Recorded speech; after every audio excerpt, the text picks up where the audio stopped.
and welcome to your weekly woo-woo. If we were not awake before, we are awake now. That music was exceptionally loud, so thank you. Great, let's have a great week. I hope you guys had a fantastic holiday. We had an amazing holiday, I did. We are joined this week, as usual, with Lauren Maxwell Matthews, who's going to talk to us about some amazing astrological things that are going on and always tie them into our guest, who today is Ciara Colby Caneega, who is a crystal enthusiast who's going to talk to us about the amazing thing that is crystals, which everyone knows what they are, but maybe doesn't exactly know how to use them. So we're going to dive into that. So, as we do every week, let's talk some woo-woo. All right, you guys. So, crystals, really, they're from the earth. So they've been around since the dawn of time, and we've been using them since the dawn of time. In ancient rituals, we have used them as a way to explain the universe. We have used them to go ahead and do some divination. We have used them for all sorts of things. We use them for healing. We use them for chakra healing. We use them for color healing. We even have them in our computers. So think about that for a second. So crystals are utilized constantly and everywhere. But how is that done? What do you do with them when you walk into your favorite occult shop and you've got that bin of crystals? How do you know which ones to pick? How do you know how to get them ready and use them to the best advantage? So we are going to dive into that. And a big thing about that is colors. And colors is always a key. It seems to always be a very big key with the woo-woo. So we're going to start off with Lauren talking to us about how astrology ties into crystals, and then we'll talk to Ciara and find out how exactly to get those crystals working for us. So, Lauren, what is going on in the universe today? Well, what is going on in the universe today, or what is going on with crystals and astrology today? Well, let's tie them together. Let's tie them together. Okay, great. Well, going on universally right now, we're about to have two planet shift. Mars is about to go into Libra. That's going to happen on Sunday. Mercury went into Sagittarius. So with these shifts coming, we're going to feel a different vibrational energy that's really present. We've been really dominated by feminine energies, earth and water signs, and planets being there. But with this more masculine shift, it's just going to change the vibration up a little bit. And crystals, astrologically, as well as physically, are very much about vibrations, just like anything else. We have our astrology chart, and that shows us as life forms how we express all the vibrations that are present in the universe. Well, rocks obviously are not life forms, at least in the sense that we are. Living beings express energy outwardly, but crystals and rocks absorb that energy, and they have a lot of time over which to absorb that energy. Just like with flowers or plants, flowers are a certain color because they absorb certain wavelengths and they reflect others. Crystals and rocks work in a very similar fashion. So astrologically, everybody's heard of birthstones.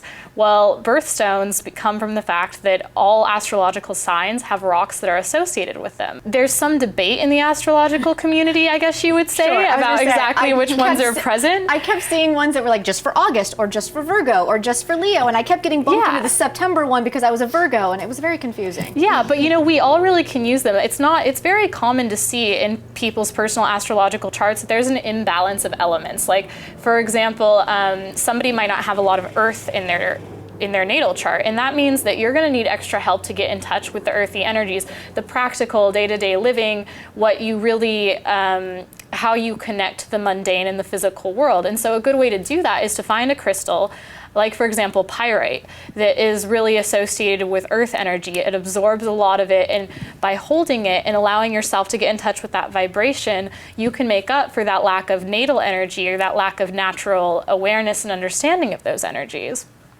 So you just mentioned one for earth signs. What if you're lacking in the other signs? What would other be What if you're ones? lacking in the other signs? Okay, if you're lacking in air, lapis lazuli is a really good one. If you know anything about chakras, it's often associated with the throat chakra, talking and communication. If you're lacking in fire, garnet or carnelian are pretty easy stones to find. They're associated with the root and the sacral chakras.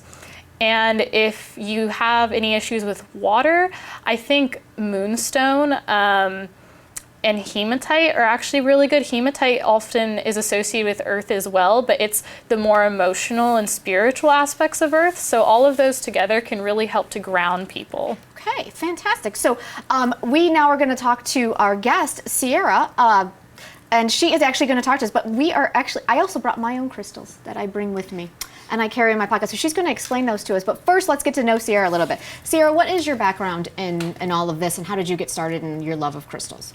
I got started in my love of crystals by a friend of mine actually giving me a small piece of quartz. Jackie, I love you, thank you for it. And after that, I started learning a lot more about energies and how, you can use crystals for metaphysical purposes, healing purposes, and they're just so beautiful. I just wanted to collect them. I love learning about them, and it's just turned into this, love that I can't. Absolutely. Well, your collection looks amazing. I only brought a small sample of it. Yeah, I just brought a few. It's so much larger than mine, but this is my pile its pile sounds so crass, but these are the crystals that I've kind of collected over the last couple of months, and so I carry them in my pocket. Mm-hmm. Is that the best way to do that? What is the best way to activate a crystal or to use it to its highest potential? And so can you talk to me a little bit about how to best utilize those? Yeah, well, when you're given a crystal, when you look for one at a store and you pick one out, the first thing that you want to do is to cleanse it, and you can do that with sage, incense, or if it's tumbled like one of these and not raw like this, you can let it sit in salt water, sea salt water, to cleanse it. Oh, okay. Removes any negative energy surrounding it. Now, sea salt water. Can I use my sea salt in my cupboard with regular water? Yeah, as long as it's sea salt. Okay, great. As long as it's not regular table salt, but I have to get actual sea salt. Exactly. All right. Excellent. And after that, it's really great to charge them, and you can do that and putting them in the sunlight or moonlight. And that works. Crystals are like a battery. They become a lot more powerful when they are charged. Okay, so is there a different charge if it's sunlight versus moonlight, or should certain stones be charged in a different? Yeah, I mix it up. Do you? Yeah, Okay. I mix it up. Sometimes when I know there's going to be a full moon, I'll put some crystals out. It's more powerful. Now, can it be through the window, or do I have to actually put them outside? I do mine through the window or outside, depending. It's great for your garden too. Oh, so if I had one. Sorry, Mom. I failed you in that as well. I'm terrible at the gardening. And I have to keep them away from my cats, though. That's the biggest problem. Yeah. My one cat will just knock them across the room. It'll be ridiculous. That's how I'll wake up at 4 in the morning as my crystals go flying. So you've brought quite a few with you. Mm-hmm. So let's talk about some of your favorites and tell us what they can do, or if someone is interested in a certain thing that they maybe are focusing on. Sure. I do want to add that using them, knowing their purposes, their properties, also is going to make using them a lot more effective. So I'll talk about my favorites and some of their properties. This is citrine. It's great for success, abundance. I love this one. It's very beautiful. So now that I know what a couple of the properties are, I can carry it in my pocket on an audition or an interview or anything like that. I also love the green aventurine. This is actually a pendulum, which you can use. You hold it. It'll swing one way for yes, one way for no, and that's basically your subconscious or higher mind using your nerves to make it move a certain way. Fascinating. So cool. I ask it questions all the time. Do you? I do. I have to get one of those. that's a really good question. Well, because I feel like my higher self knows more than my conscious mind might sometimes. Well, I think our conscious mind fights that higher self quite a bit. Yes, absolutely. So yeah, those are a couple of my favorites, and I definitely would recommend, if you're going to put them in your pocket, put them on the left side. Side of really? the body. Okay. Yeah. That's because I'm left-handed. I do the other side. Oh. Because I don't know why. It's very strange. You think I'd go left. Now, what is this large crystal, like fortress of solitude thing looking like? It's selenite. It's beautiful. I love this one so much. It's related to the third eye and crown chakra. Okay. It's really great for communication with angelic realms, or so they say. So I sometimes take it and hold it on my third eye. Okay. You can meditate with it. And I definitely feel like my intuition has improved since I started doing Now, I have to confess, I actually have a selenite at home, and every time I hold it, I'm not even kidding, that I can feel a vibration off of it. And this is one that was bought, my friend bought it for me in like a drugstore. It was just bought at like Walmart or something like that, but it's like the most intense crystal I've ever held. It's powerful. I love it. And I mean, just the way I'm so moved by this. I love it. It's one of my favorite ones. It's amazing. And so you use that mostly for third eye. Now, the thing that's really fascinating to me on here, there's some really amazing ones, but what is the wand and how do you utilize that? This is a fluorite wand, and this can be used for a lot of different purposes. Since it is tumbled, and there is nothing toxic about fluorite, you can put it in liquid. You can put it like in water to make an elixir. So whatever properties that crystal makes up, you can put it in water, let it sit in sunlight, and then drink it. I did that with a friend of mine with, I don't have it with me today, but it helped her with a digestive problem Really? that she was having. Now you keep saying tumble versus what? Yeah, versus raw. So Okay. this is the raw form of vanadinite. The ones that are smooth, a lot of pocket crystals. This is the lapis lazuli you were mentioning. Okay, that's for water, right? Was that water? Air signs? and water. Oh, Yeah. and water. That's what you need looking for if you have less of that in your chart. And so yeah, this is raw, and then these are tumbled, so they're Tumbled. smoother. They're better for carrying around. Like this, Okay. for example, they can That would chip be a little off. difficult in my pocket. Right. Yes, a little bit. Oh, to answer your question about the wand, though, you can also use it to direct energy. So you can make crystal grids, to just sort of shift the energy. People use it, I think, in Reiki or like moving energy yeah. through the body. I'd like to Fascinating. learn about that. I'm not super well versed on Right. that, but I'm really Well, I love the interested idea in of the it. elixirs. Now, because most people, this is always what they always ask. They always want abundance, love, and success. So what Yes. would you recommend someone would carry around in their pocket if they were looking for those 3 things? I carry this with me every day. Okay, and Abundance. that one is This is the green the aventurine. green aventurine. Okay. Abundance luck. That's a stone of luck. I think it was one Great. of the very first ones I got on my own. And the citrine. I think that's Yes. why. I mean, of course. Of course. That's why they're some of my favorites, because in this reality, I want luck and abundance and. Right. Oh, we can't leave out rose quartz. Well, though. exactly. I was hoping we'd get to that. I believe that's the love one, which I'm sure everyone is Yes. looking for in some capacity. Self-love, attracting love. What's that? Compassion. Yeah, compassion. It's heart healing, physically and emotionally. It's a really great stone. Oh, I fantastic. love that one. I love as that well. one too. I think I know what all of mine are. I have amethyst. What is? I was told this one is to keep me from judging. Yes. So that was got that one because I judge things a little bit. So sorry. So I'm carrying this around to be better about it. I do have the rose quartz. I have the carnelian, which I was told was good for Virgos. So I was excited about that one. And then I've got the clear quartz. And then I've got this one, which was like the blue gold. So it's got flecks of gold in it. And I was told that it was good for success. So these are my stones that I've been carrying. Now I just have to charge them and clean them and Yes. make them good. So, well, thank you so much. That was really fascinating. And so, if someone wanted to go and learn a little bit more about that, do you recommend a website or a place to start their journey with crystals? Yeah, Crystal Vaults is one of my favorite websites. They go over a lot of the metaphysical properties, the physical properties of them, where they come from, who used them. Like I know Egyptians used the lapis lazuli. Sure. But definitely when you get a new crystal, look online, look up its metaphysical properties, so that way you can, Fantastic. Yeah, Great. use And them. please, if you do this, let us know how it works and if it worked for you and what worked and what didn't and, what your combination is and all that stuff. We would love to hear about it. So now we move into one of our favorite things, which is woo-woo in the world. I love it so. So, ladies, we're going to talk. This first one is Pope Francis. Who would have thought that this poor man is being criticized for being too compassionate? So I'm very confused about this. What is happening in the universe that the Pope is being criticized for being too compassionate? Well, honestly, we just have a lot of exposure going on in the universe right now. As I mentioned, Mars is going to be moving into Libra in a few days, and when that happens, we're going to get something called a fixed grand cross going on. We're already feeling these energies because, as we've talked about before, Uranus and Pluto, Pluto in Capricorn is really creating changes, huge transformations in structures of the world. Uranus and Aries, people are being more independent, they're thinking for themselves. And we now have Jupiter in Cancer, which creates a T-square like this.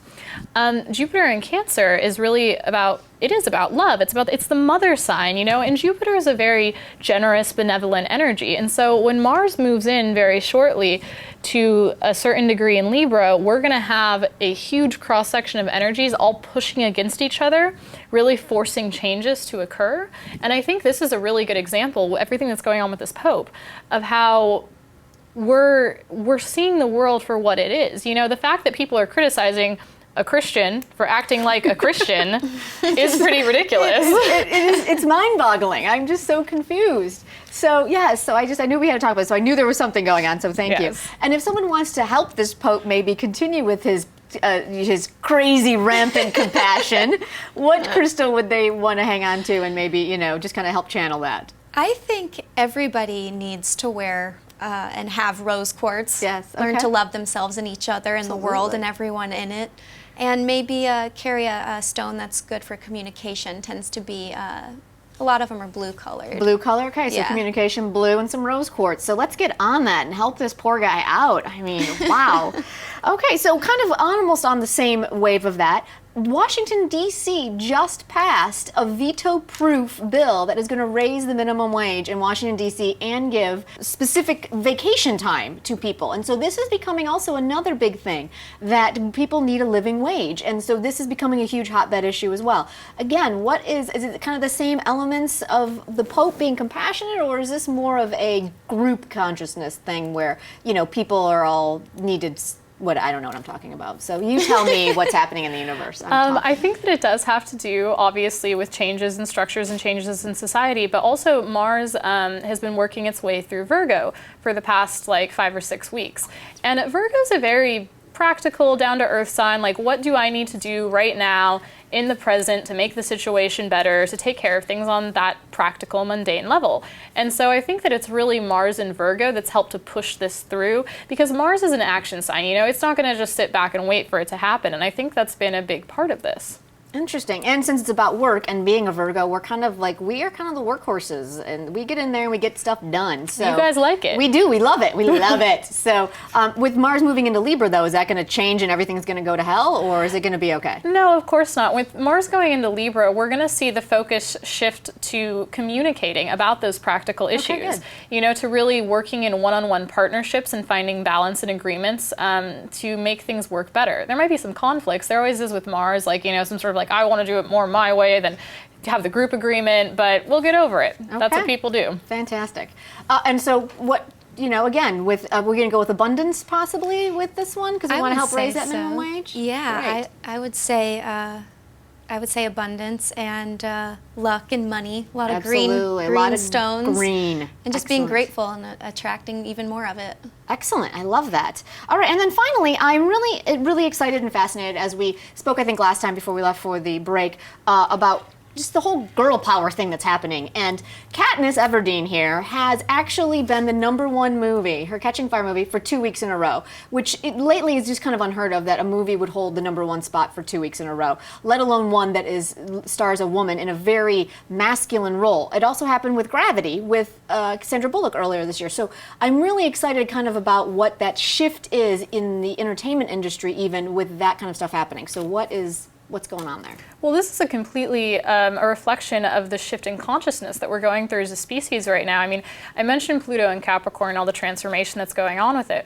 We also have Venus in Capricorn going right over Pluto, and Venus is very much the feminine energy and the feminine way of going about running the world and interacting in society and what you're going to do in life. And we're entering into a matriarchal age where it's starting to make sense to people to think like women do, instead of like, hey, let's just go to war with each other and be mad and see who has the bigger truck. You know, we're changing it up a little bit, and I think this trucks will get us every time. I know, time. those big trucks, all that technology. Yeah. But because we're seeing this shift, people are becoming a lot more aware of both men and women, of their own inner feminine energy, and creating a balance there. And I think this is a reflection of that. Right, I do. I think the balance is key. I think the balance is always key, and I think that's what's been lacking. And what do you think? What do you think? What's the big stone that all of us women and even some men who are in the feminists themselves can carry around to keep this going? I want to say let's honor the feminine energy. Moonstone's great for it. Excellent. I unfortunately don't have that with me, We will yeah. find one. We will post it on our Facebook page so you know what you're looking for, so you can carry that with you. So I just want to say once again, thank you so much, Ciara, for coming down and talking to us about crystals and helping me understand what I'm doing with mine. I'm moving them to the left pocket now, so that's very key.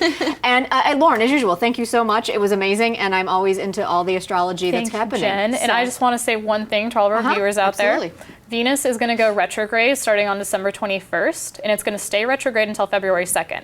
So if you have any major purchases, major contracts that you need to sign, any negotiation deals, either do it before or after those dates. Okay. Right before Christmas? Almost right before Valentine's Day. So you got to make sure everything's covered before those. Yep. Thank you again so much. And we will see you next week for your weekly woo-woo. And we will post all the excitement of what's coming up for next week on our Facebook page. So please join us there. Thanks a lot. For more weekly woo-woo, like us on Facebook, follow us on Twitter, and subscribe to us on emPOWERme.tv.